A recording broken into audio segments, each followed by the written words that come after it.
मैं राजस्थान का बारां जिला बोल रहा हूँ। मैं सीमावर्ती कोटा के सुंदर क्षेत्र से जुड़ा हुआ हूँ। बारां जिला राजस्थान के हाड़ौती प्रांत में स्थित हूँ। मैं बारां सुरम्य जंगली पहाड़ियों और घाटियों की भूमि हूँ, जहां मेरे पुराने खंडहरों, ऐतिहासिक इमारतें मेरा एक अलग ही इतिहास बयान करती हैं, एक युग की कहानियां बताती हैं। मैं बारां अपने राम सीता मंदिरों, शांत पिकनिक स्थलों और जीवंत आदिवासी मेलों और त्योहारों और सुंदर प्राचीन किलों के लिए भी जाना जाता हूं।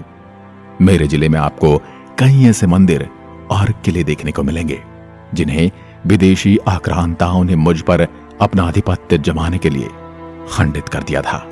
मैं जब भी मेरे इन खंडहरों को देखता हूं तो मुझे गहरी पीड़ा होती है। और आखिर मेरे इन मंदिरों और सुंदर भगवान की मूर्तियों को क्यों तोड़ा गया? बात अगर मेरे इतिहास की करूं तो मेरा इतिहास 14वीं शताब्दी का है, जब सोलंकी राजपूतों ने मेरे क्षेत्र पर शासन किया था। 1949 में राजस्थान का पुनर्गठन होने पर मुझे कोटा का प्रमुख मंडल बना दिया गया। 10 अप्रैल 1991 को पूर्व कोटा जिले से मेरे जिले का निर्माण राज्य का 28वां पृथक जिले के रूप में किया गया। मुझे प्राचीन काल में वराह नगरी के नाम से जाना जाता था। उस समय मेरे क्षेत्र के अंतर्गत 12 गांव थे, इसलिए मुझे बारां कहा जाता है। मैं बारां जिला समुद्र तल से 262 मीटर की ऊंचाई पर पार्वती व परवन नदियों के बीच में स्थित हूं। मेरे यहाँ के मंदिरों की कला, संस्कृति और कारीगरी के आप दीवाने हो जाएंगे। मेरे यहाँ का भंड देवरा मंदिर, जिसे राजस्थान का मिनी खजुराहो के नाम से भी जाना जाता है, मेरे इस मंदिर की दीवारों पर उकेरी गई सुर, सुंदरियां, गंधर्व तथा देवलोकपाल की प्रतिमाएं अत्यंत कलात्मक और मनोहारी हैं, जिसका विस्तार से मैं आगे वर्णन करूंगा। साथ ही मेरे बड़े बड़े खंडहर किलों के बारे में भी आपको बताने वाला हूं। इससे पहले मैं आपको मेरी स्थिति के बारे में विस्तार से बता देता हूं। मैं बारां अगर अपनी स्थिति और विस्तार की बात करूं तो मैं राजस्थान के दक्षिण पूर्वी हाड़ौती क्षेत्र का हिस्सा हूं। मैं 6992 वर्ग किलोमीटर में फैला राजस्थान का 20वां सबसे बड़ा जिला हूं। मैं बारां, कोटा, झालावाड़ और मध्य प्रदेश के साथ अपनी सीमाएं साझा करता हूं। मैं यदि मेरे जिले की जनसंख्या की बात करूं तो 2011 की जनगणना के अनुसार जिले की कुल जनसंख्या 12,22,755 है। मेरे जिले की साक्षरता दर 66.7% है, जिसमें से 52% महिलाएं और 80.4% पुरुष साक्षर हैं। मेरे जिले की अर्थव्यवस्था कृषि, विद्युत प्लांट और मसाला उत्पादन पर निर्भर होती है। मेरे अधिकांश क्षेत्र में काली मिट्टी पाई जाती है, जिसमें मेरे यहाँ पर धनिया, लहसुन, सोयाबीन, मूंग और मक्का और चावल प्रमुख फसलें बोई जाती हैं। इसके अलावा मेरे शाहबाद कस्बे में पान की भी खेती की जाती है। आज के समय में संपूर्ण भारत में राज्य का सर्वाधिक मसाले उत्पादन के लिए प्रसिद्ध हूं मैं। इसलिए मुझे मसालों का शहर यानी सिटी ऑफ स्पाइसेस भी कहा जाता है। राजस्थान की सबसे पहली लहसुन मंडी भी मेरे ही छिपाबड़ोद कस्बे में स्थित है। मैं अगर मेरे यहाँ के वाहन रजिस्टर्ड की बात करूं तो मेरे यहाँ के वाहन RJ 28 से रजिस्टर्ड होते हैं। मैं अगर राज्य के प्रमुख शहरों से अपनी दूरी की बात करूं तो मैं कैपिटल सिटी जयपुर से करीब 268 किलोमीटर, जोधपुर से 460 किलोमीटर, अजमेर से 270 और राष्ट्रीय राजधानी दिल्ली से 550 किलोमीटर की दूरी पर बसा हूं। आपको बता दूं, मेरे ही सोहरसेन कस्बे में राजस्थान का ब्राह्मणी माता का एकमात्र मंदिर स्थित है, जिसमें देवी की पीठ की पूजा की जाती है। और मेरे जिले का विकास तब हुआ जब मेरे यहाँ राजस्थान का तीसरा सबसे बड़ा बिजली घर मेरे छपड़ा कस्बे में बना। मेरे इस प्लांट से पूरे राजस्थान में आज 3500 मेगावाट बिजली मिलती है तथा राजस्थान में सर्वाधिक अफीम की खेती के लिए भी मैं प्रसिद्ध हूं। और दर्शकों, जमुनापरी नस्ल की सर्वाधिक बकरियां भी मेरे जिले में ही पाई जाती हैं। साथ ही प्राकृतिक गैस पर आधारित विद्युत संयंत्र भी मेरे अंता कस्बे में स्थित है। आपको बता दूं, राजस्थान की प्रसिद्ध मसूरिया साड़ी भी मेरे ही जिले में निर्मित होती है। अब मैं आपको घुमाने लिए चलता हूं मेरे पर्यटक स्थलों और मंदिरों के दर्शन कराने के लिए। सबसे पहले चलते हैं मेरे शेरगढ़ के किले की ओर। मेरे शहर से लगभग 65 किलोमीटर दूर स्थित शेरगढ़ किला मेरा सबसे लोकप्रिय पर्यटन आकर्षणों में से एक है। यह किला परवन नदी के किनारे के पहाड़ की चोटी पर स्थित है। शेरगढ़ दुर्ग का पूर्व में नाम कोशवर्धन दुर्ग था, जिसे शेरशाह सूरी ने बदलकर शेरगढ़ रखा। इसका मूल नाम कोशवर्धन है। आपको बता दूं, मेरा किला भारत के सबसे पुराने किलों में से एक है।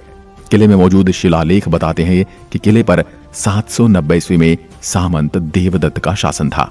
उन्होंने किले के परिसर में एक मठ और एक बौद्ध मंदिर भी बनवाया था। अब चलते हैं मेरे रामगढ़ भंड देवराम मंदिर के दर्शन करने। यह भव्य मंदिर मेरे शहर से लगभग 40 किलोमीटर दूर स्थित भगवान शिव को समर्पित है। राजस्थान की मिनी खजुराहो के नाम से मशहूर मेरे इस मंदिर का निर्माण 10वीं शताब्दी में मेघवंशी राजा मलय वर्मन द्वारा शत्रु पर अपनी विजय प्राप्त करने के उपलक्ष्य में करवाया गया था।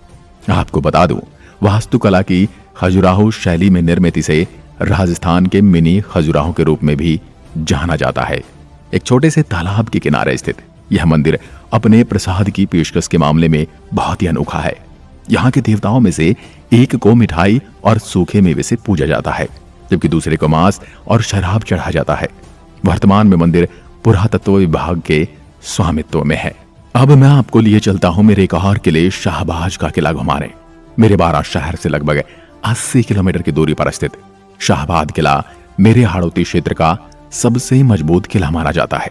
मेरे तत्कालिक राजा मुकुटमणि देव एक चौहान खंडेल ने 1521 ईस्वी में से किले का निर्माण करवाया था। ये घने जंगल में ऊंची पर्वत श्रृंखलाओं के बीच स्थित है।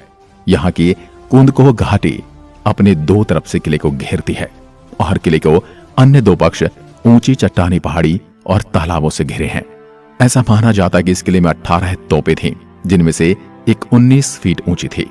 मगर आप मेरे जिले की सैर पर आ रहे हैं तो मेरे इस भव्य किले को देखना ना भूलें। अब चलते हैं मेरे शेरगढ़ अभ्यारण्य। शेरगढ़ अभ्यारण्य मेरे शहर से लगभग 65 किलोमीटर दूर शेरगढ़ गांव में स्थित है। इसकी स्थापना 30 जुलाई 1986 को की गई थी। यह अभ्यारण्य सांपों की शरण स्थली के रूप में भी प्रसिद्ध है। यह अभ्यारण्य मुख्यतः वनस्पति और जीवों से समृद्ध पौधों की कई लुप्तप्राय प्रजातियों का घर भी है। साथ ही बाघ, स्लोथ, भालू, तेंदुए और जंगली बर्ड, लोमड़ी, बघेरा, सांबर, चीतल आदि के लिए प्रसिद्ध है। इस अभ्यारण्य से होकर परवन नदी गुजरती है। प्रकृति प्रेमी के लिए मेरा यह स्थान लोकप्रिय गंतव्य है। मेरा यह अभ्यारण्य यह फोटोग्राफी के लिए एक उपयुक्त स्थान है। अब यहां से चलते हैं मेरे सीताबाड़ी पूजा स्थल को निहारने के लिए। मेरे शहर से 45 किलोमीटर दूर स्थित मेरा सीताबाड़ी एक प्रसिद्ध पूजा स्थल है और एक लोकप्रिय पिकनिक स्थल के रूप में भी जाना जाता है। मेरे इस स्थान पर एक भव्य मेले का आयोजन होता है। यह मेला सहरिया जनजाति का कुंभ कहलाता है। इस मेले में सराहनीय आदिवासी जनजाति के स्वयंवर होते हैं। यह मेला मेरे सीताबाड़ी केलवाड़ा नामक स्थान पर ज्येष्ठ अमावस्या को भरता है। मां सीता और लक्ष्मण को समर्पित मंदिर के साथ कुछ लोग यह भी मानते हैं कि यह भगवान राम और सीता के जुड़वा बेटों लव और कुश का जन्म स्थान है। यहाँ कई कुंड भी शामिल हैं, जैसे वाल्मीकि कुंड, सीता कुंड, लक्ष्मण कुंड, सूर्य कुंड आदि। अब मैं आपको ले चलता हूं मेरे कपिल धारा वाटरफॉल। अपने प्राकृतिक सुंदरता के लिए प्रसिद्ध कपिल धारा पर्यटकों के बीच काफी प्रसिद्ध है, जो मेरे शहर से लगभग 50 किलोमीटर की दूरी पर स्थित है। प्रसिद्ध झरना और फॉल्स के पास स्थित एक गौमुख भी पर्यटकों के बीच एक बड़ा आकर्षण है। अब चलते हैं मेरे ब्राह्मणी माता के मंदिर। यह मंदिर मेरे सोरसन कस्बे के निकट मेरे शहर से 20 किलोमीटर की दूरी पर स्थित है। इसे शैलाश्रय गुहा मंदिर के नाम से भी जाना जाता है। यहाँ पर ब्राह्मणी माता की पीठ की पूजा की जाती है।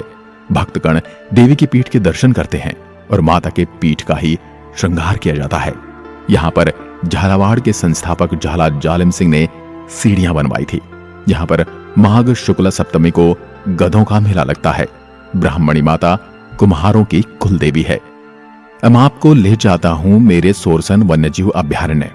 इसके कुदरती दिलकशी नजारे देखने कोटा से 50 किलोमीटर की दूरी पर स्थित है मेरा सोरसन वन्यजीव अभ्यारण्य।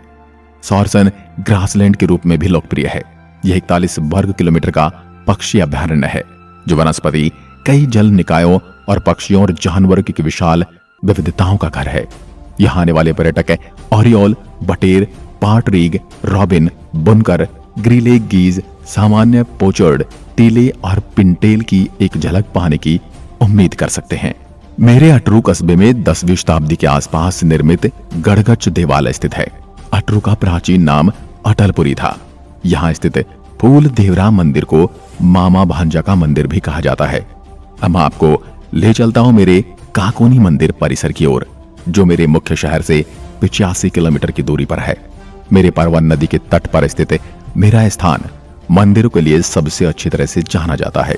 काकोनी मंदिर परिसर में जैन और वैष्णव देवताओं और भगवान शिव और श्री गणेश को समर्पित मंदिर है और उनमें से कुछ 8वीं शताब्दी के हैं। आप मेरे इन खंडहर मंदिर को देख पा रहे होंगे जो इधर उधर बिखरे पड़े हैं, लेकिन कोई भी आज मेरे मंदिरों की सुध लेने वाला नहीं। आपको बता दूं, कोटा और झालावाड़ के संग्रहालयों में मेरे यहाँ काकोनी मंदिरों से कई मूर्तियों को संरक्षित किया गया है। आप मेरे कोयला गांव में पुरानी धरोहरें, कोयलागढ़ पैलेस, भीमगढ़ किले के अवशेष आदि की यात्रा कर सकते हैं जिसे राजा भीमदेव ने बनवाया था। अब मैं 12 आपको दिखाता हूं मेरा नाहरगढ़ का किला। यह किला मेरे मुख्य शहर से लगभग 83 किलोमीटर की दूरी पर स्थित है। यह काफी प्रभावशाली स्थल है और लाल पत्थर से निर्मित एक शानदार संरचना है। यह मुगल वास्तुकला का उत्कृष्ट नमूना भी है। यहाँ की सुंदरता आपको अपनी ओर आकर्षित करती है। मेरे शहर के बिलासगढ़ से 45 किलोमीटर दूर स्थित मंदिर का एक अलग ही इतिहास है। एक समय मेरा यह शहर एक अच्छी तरह से विकसित शहर होने के लिए प्रसिद्ध था, लेकिन मुगल शासक औरंगजेब के आदेश पर नष्ट कर दिया गया था।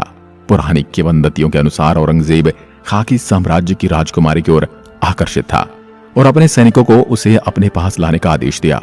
राजकुमारी ने अपनी रानी होने के कारण मृत्यु को प्राथमिकता दी और इसलिए आत्महत्या कर ली। जिस स्थान पर उसने अपना जीवन समाप्त करने का विकल्प चुना उसे अब कन्यादाह के नाम से जाना जाता है। इस कृत्य के प्रतिशोध में औरंगजेब की सेना ने बिलासगढ़ के पूरे शहर को नष्ट भ्रष्ट कर दिया। यह अब एक जंगल के अंदर एक उजाड़ जगह पर है। आप जब भी मेरे 12 शहर आए तो यहाँ कर मेरे खंडहर देख सकते हैं। इन सभी स्थानों के अलावा भी आप मेरे कन्यादाह, तपस्वियों की बगीची, शाही जामा मस्जिद, शाहबाद आदि स्थानों पर भी घूम सकते हैं।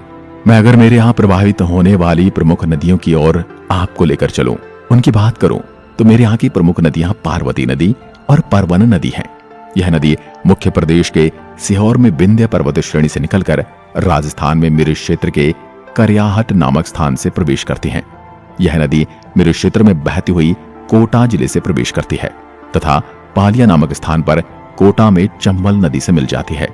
पार्वती नदी बेसिन राजस्थान और मध्य प्रदेश राज्य के बीच प्राकृतिक सीमा का निर्माण करती है। अब मैं आपको प्रमुख मेलों के बारे में बताता हूं। तो मेरे यहाँ का डोल मेला, यह मेला मेरे शहर में डोल तालाब के निकट जल झूलनी एकादशी यानी भाद्रपद शुक्ल 11 को भरता है।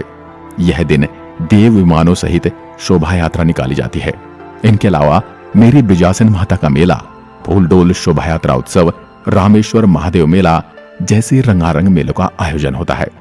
अगर आप मेरे शहर की यात्रा करने की योजना बना रहे हैं तो आपको बता दूं कि मेरी यात्रा के लिए सर्दियों के महीने के दौरान यानी अक्टूबर से फरवरी सबसे अच्छा समय है, क्योंकि इस दौरान मौसम दिन में काफी गर्म रहता है और रात में सर्द होती है। 12 शुष्क जलवायु के साथ एक बहुत गर्म क्षेत्र में स्थित होने की वजह से गर्मियों के मौसम में यहाँ की यात्रा करना उचित नहीं है। मुझ तक पहुंचने के लिए आप रेल मार्ग, सड़क मार्ग और हवाई मार्ग से पहुंच सकते हैं। अगर आप मेरी यात्रा सड़क मार्ग से कर रहे हैं तो आप जयपुर, उदयपुर, शिवपुरी, ग्वालियर, नाहरगढ़ और शाहबाद सहित आसपास के स्थानों से मेरे तक बसें आसानी से उपलब्ध हैं।